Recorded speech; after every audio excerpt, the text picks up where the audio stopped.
Sànúsí kí Olúbàdàn tí wọ́n yan Ọba Ọlákùlẹ́hìn kú oríire. Nínú ìkíni oríire àti ọ̀wọ̀, Olóyè Jubril Dọ̀tun Sànúsí, ẹni tí ó jẹ́ èèkàn gbòógì àti onínúure ní ìlú Ìbàdàn ti ránṣẹ́ ìkíni àti oríire sí Olúbàdàn tí wọ́n ṣẹ̀ṣẹ̀ yàn, Ọba Owólabí Ọlákùlẹ́hìn, látàrí àyájọ́ ọjọ́ ìbí wọn tí wọ́n pé ọdún 89 lókè èèpẹ̀. Nínú ìròyìn tó fi ṣọwọ́ fáwọn oníròyìn, Sànúsí ní Olúbàdàn náà ló ní ìwà adarí rere tí ó sì ní òun fi tinútinú kí ọba náà kú oríire.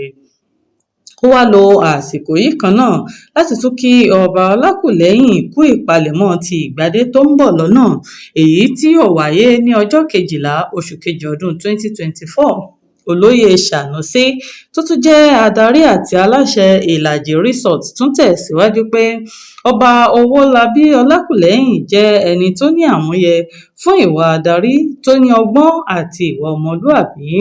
Ó ní oríire gbáà ló jẹ́ láti ní ẹni tó fara rẹ̀ jìn àti àgbà tó ní ọ̀wọ̀ láti tukọ̀ ìlú Ìbàdàn sínú ọjọ́ ọ̀la rere, tí òun sì ní ìgbàgbọ́ pé yóò gbé ipò Olúbàdàn débi ògo.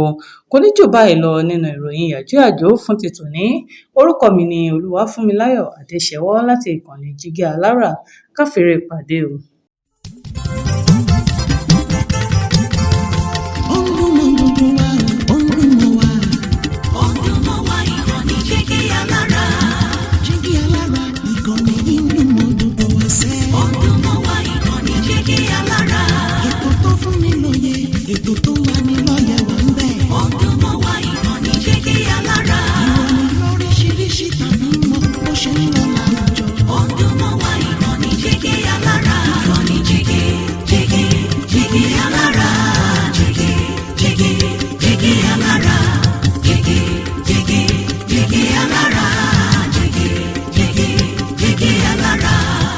Ìkànnì Jígí Alára 24, bàbá gbogbo.